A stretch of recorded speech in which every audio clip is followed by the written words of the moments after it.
Meus irmãos, a paz do Senhor. Amém. Motivo de muita alegria estar aqui pela primeira vez. Eu estou muito contente pela segunda vez estar pregando no Congresso em Navegantes. Eu tenho a dizer para os irmãos que foi uma ousadia muito grande da parte da mocidade, do pastor, do irmão Flávio. Eles nunca viram pregar, apenas ouviram e me acompanhavam pelo Facebook. Então eu tenho certeza que o Deus que está aqui vai fazer coisas grandes aqui. Aleluia! Aproveitando a bondade dos irmãos que estão de pé. Lucas capítulo de número 7, versículo de número 11 a seguir. Lucas capítulo de número 7, versículo de número 11 a seguir. Enquanto os irmãos procuram,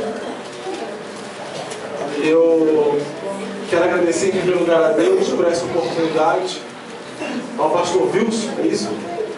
Quero parabenizar os herdeiros da promessa, a líder, irmã Roberta, Deus lhe abençoe, ao meu amigo Flávio, pela primeira vez que nos conhecemos pessoalmente, mas já tínhamos um contato há algum tempo pelo Face, e ele sentiu no coração de abrir essa oportunidade.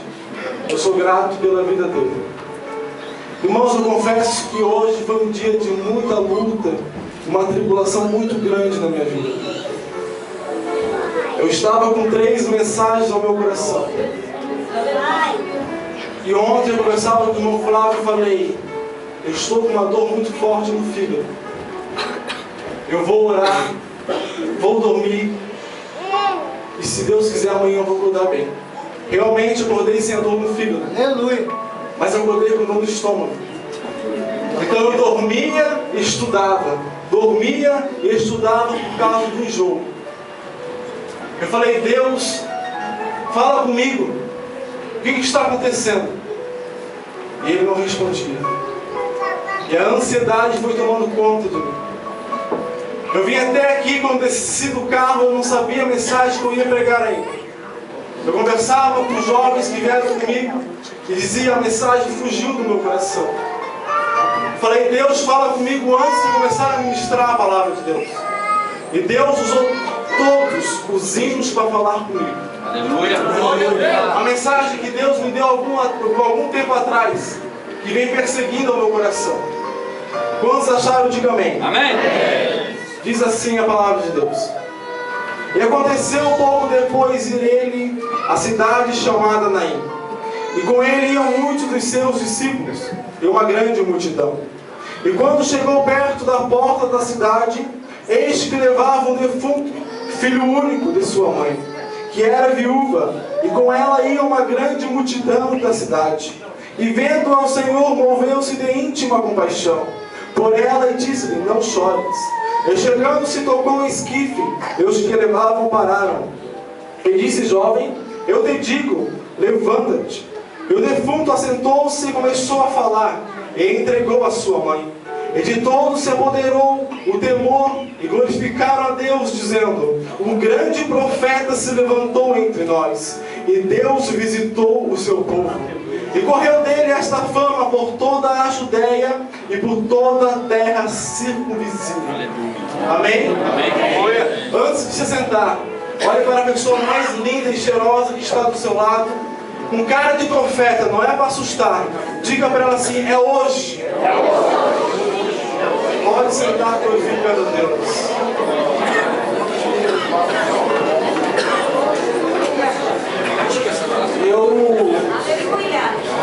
Eu esqueci, foi uma falha minha, irmãos. E se eu não agradecer, quando eu chegar em casa eu apanho. Eu casei em junho, recém-casado, e não posso esquecer da minha esposa, a irmã Joana, que sempre tem me acompanhado.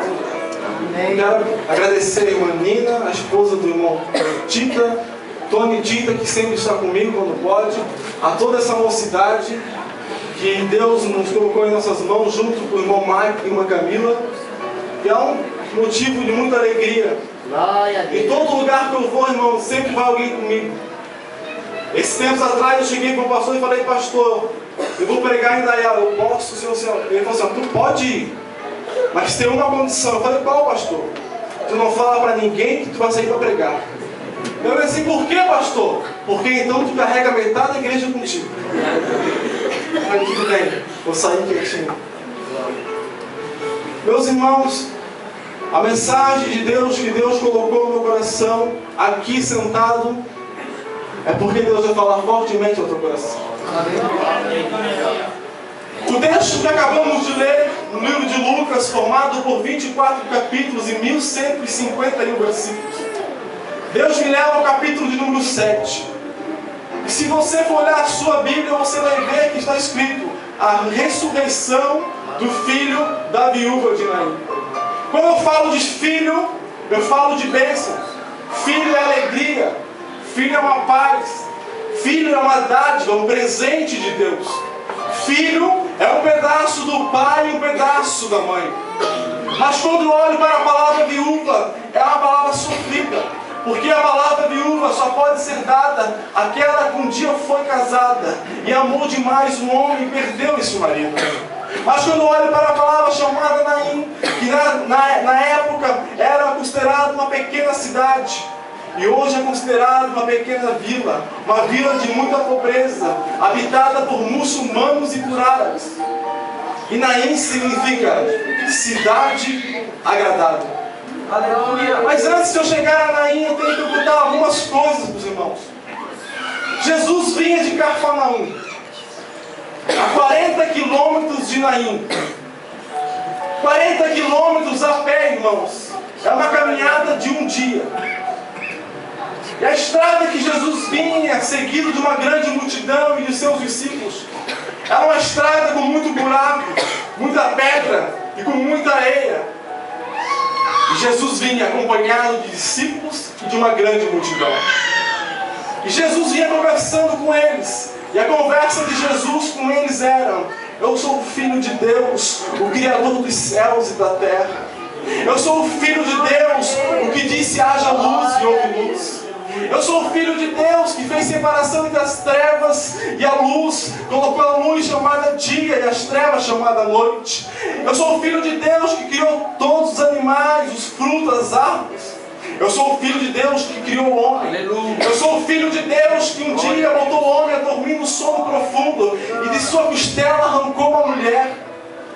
Eu sou o Filho de Deus, o Deus que usou alguns profetas, como Ezequiel, Daniel, Oséias, Joel, Amós, Obadias, Jonas, Miqueias, Naum, Abacuque, Sofonias, Ageu, Zacarias e Malaquias. Esse é o Deus que eu sirvo. Eu sou o Filho de Deus que um dia olhou para Noé e disse: Noé, constrói para ti uma arca, mas prega a minha palavra, diz para o povo que o dilúvio vai vir. E por 120 anos Noé construiu a arca e pregava dizendo: o dilúvio vai vir. Sabe o que aconteceu? Todos tiravam sarro da cara de Noé. Por que, pregador? Porque até então nunca tinha chovido sobre a terra. E olhavam para Noé e falavam: Noé, tu está ficando doido. Tu disse que ia vir dilúvio se nunca choveu sobre a terra. Para com isso. Por 120 anos Noé construiu a arca. Entrou ele, sua esposa, os seus 3 filhos e as suas 3 noras. Sabe o que aconteceu? O dilúvio veio, morreram todos. E essa era a conversa de Jesus com o povo. Eu olho agora e vejo Jesus olhando para o povo e para os seus discípulos dizendo: olha, o Deus que eu sirvo é o Deus que um dia me mandou sobre a face da terra. É o meu Pai que um dia vai me resgatar de novo diante do trono. Mas antes de eu voltar, o meu Pai vai usar o profeta chamado Leomar na igreja de Navegantes para dizer que um dia eu vou voltar para buscar a minha igreja. Se vai ter a igreja preparada do Senhor aqui esta noite. Esta era a conversa de Jesus com aquele povo. Mas antes de Jesus chegar a Naim, quando faltava 10 minutos para Jesus chegar à cidade chamada Naim, porque Jesus já sabia que tinha um jovem morto dentro de Naim. E antes de Jesus chegar a Naim, a 10 minutos, ele passa em frente a um cemitério. E quando ele passa em frente ao cemitério, tinha tinha 2 coveiros abrindo um buraco. Jesus olha para o cemitério e Jesus já sabia que aquele buraco era para o jovem. E naquela época o coveiro não tinha salário. O coveiro ganhava quando alguém morria. Eles tinham os empregos dele, mas também trabalhavam de coveiro. E ganhavam quando alguém morria. Ou seja, eles esperavam alguém morrer para ganhar em cima deles.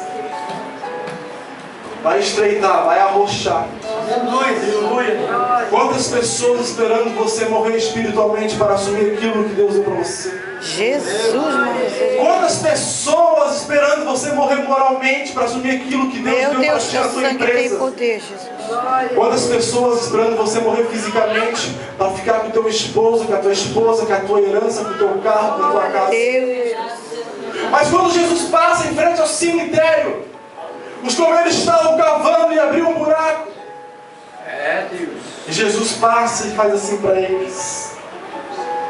Estão fazendo um buraco de sacrifício. Estão fazendo um sacrifício de tolo. Porque parece que eu olho para eles e vejo eles cavando o buraco e Jesus dizendo, Eclesiastes capítulo 10 e versículo 8, quem abre cova cairá nela. Deixa eu te dizer um negócio, estão abrindo cova, buraco e sepultura para ti, mas esta noite eu vim dizer, quem abre cova cairá nela. Meu Deus,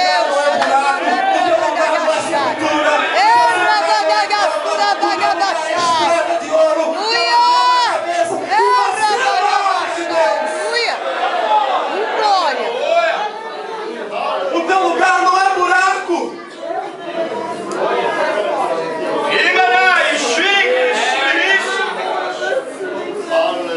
Os coveiros que estão se levantando contra a tua vida vão ter que erguer a tua palha inchada, porque o buraco não é para ti.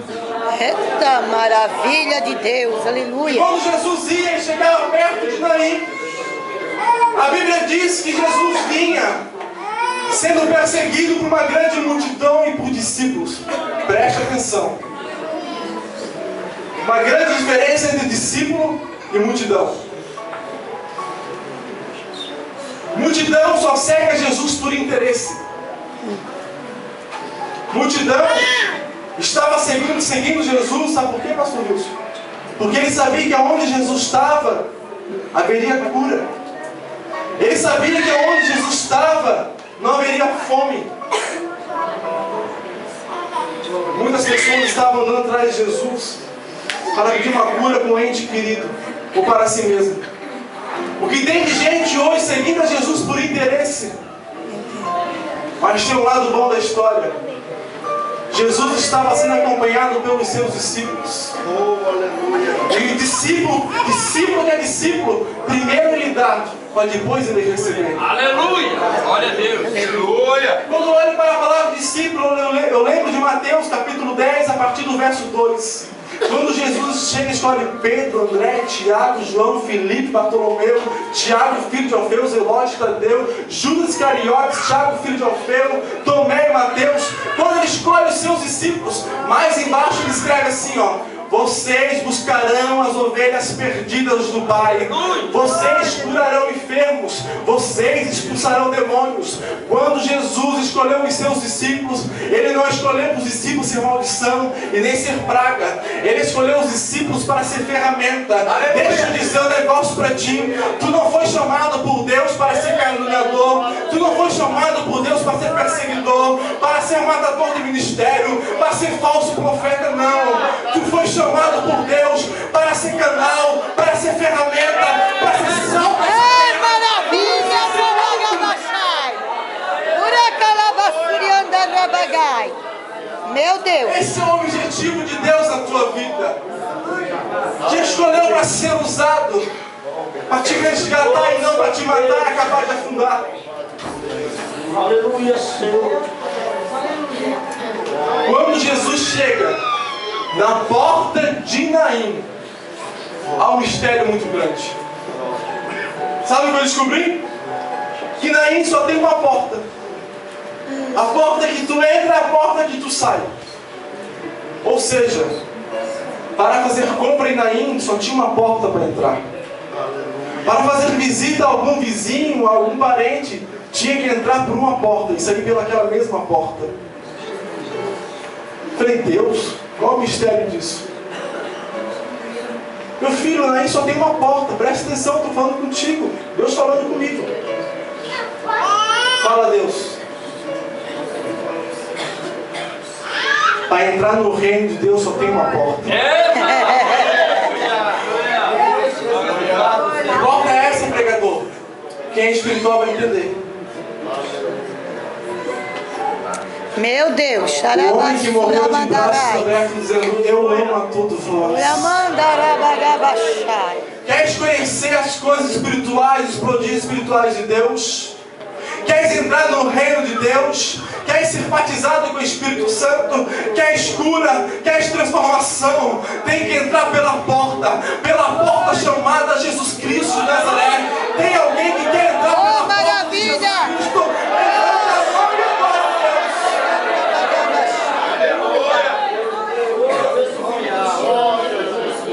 Entra pela porta. O que me chama a atenção é que quando Jesus chega perto da porta, lá vinha um velório. E a lei da cerimônia na época não permitia ter velório dentro de Naim. A lei da cerimônia não permitia existir um velório dentro de Naim, cantor Tony. Sabe por quê? Porque Deus começou a falar comigo e disse assim, ó, se dentro de Naim, que era uma cidade, eu não permitia ter cemitério, muito menos dentro da igreja. Igreja não é cemitério, igreja é para fazer a obra de Deus. É maravilha, aleluia! Aleluia! E o engraçado é que além da cerimônia ele queria enterrar o menino logo, ligeiro, rápido, porque o clima da Palestina era quente demais e o corpo ia entrar em decomposição. Quando Satanás pega alguém, Satanás quer enterrar o mais logo possível para não voltar mais para trás. Ei, Blastério, toma nave. Quando Satanás pega, Satanás quer arrancar de uma vez por todas.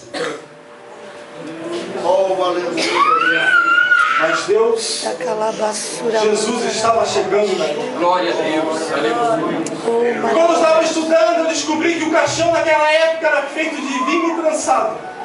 Material que é feito daquele antigo Moisésinho onde era colocada a criança. E para minha surpresa, o caixão era aberto. Ou seja, a multidão que estava com Jesus e a multidão que estava dentro de Naim, todos estavam vendo o defunto. A multidão que seguia Jesus olhava para o caixão e dizia, este está morto. A multidão que estava dentro de Naim olhava para o caixão e conseguia ver o menino, porque o caixão era aberto. O mistério da revelação disso que eu falei agora no final da mensagem. Preste atenção. Quem sabe você está passando por uma situação, uma crise conjugal, financeira, ministerial, material. Eu não sei qual é a crise que você está passando, mas todos estão enxergando o que você está passando. Aleluia. Todos olham para ti hoje, olha, eu estou vendo a crise daquele menino, eu estou vendo a crise daquela mulher, eu estou vendo a crise daquele homem. E muitos tiram sarro e dizem que não tem mais jeito. Mas no final desta mensagem você vai entender o mistério de Deus. Preste atenção, todos estão vendo a situação que você está passando hoje. Mas no final da mensagem eu revelo o mistério. Aleluia.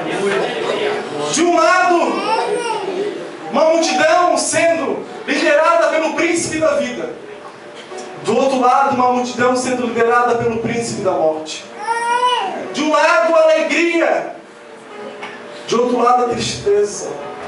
De um lado, a vida. Do outro lado, a morte. Uma multidão estava sendo liderada pelo príncipe da vida e a outra pelo príncipe da morte. O príncipe da vida é Jesus. Aleluia. Quantos estão sendo liderados pelo príncipe da vida que está aqui? É maravilha, aleluia! Glória a Deus. E Jesus entrou e deixou tudo.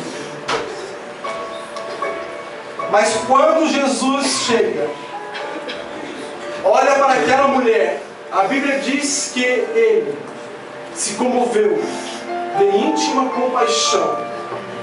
E aqui é a maior prova de que Jesus não veio apenas para autenticar a sua missão de buscar a igreja. Muitos acham que Jesus vai voltar só para autenticar aquilo que Deus falou. Não. Jesus veio buscar a igreja porque Jesus ama eu e você.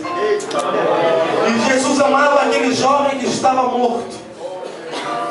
Mas o menino estava morto dentro da cidade. E por que Jesus não deixou o menino sair de dentro da cidade? Aí é o mistério. O menino estava morto na cidade. Podia ter saído de dentro da cidade.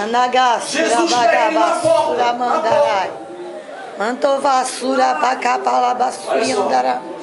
O menino está morto na cidade. É maravilha, Quantas pessoas mortas dentro da igreja?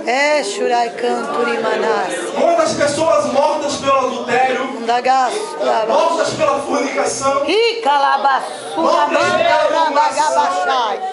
Mortas pela inveja?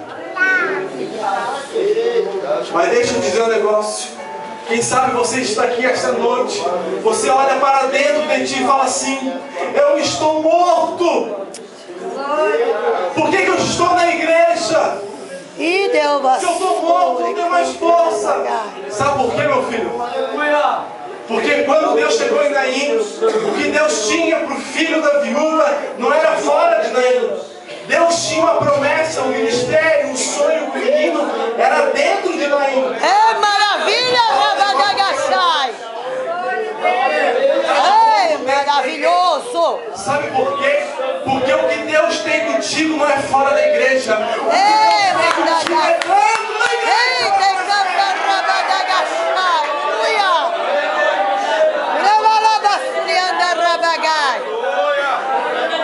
Por isso que muita gente não entende, pastor Wilson. Vem para a igreja, capengando, não encontra nem o livro de Gênesis na Bíblia. Vem destruído, vem machucado,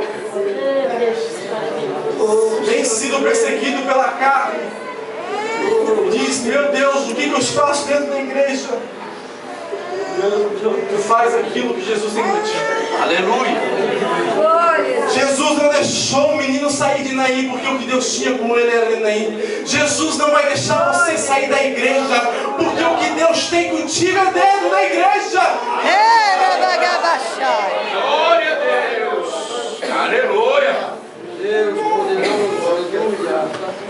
E Jesus, irmãos, quando chega perto do caixão, a Bíblia diz que Jesus toca no esquife, que é o caixão.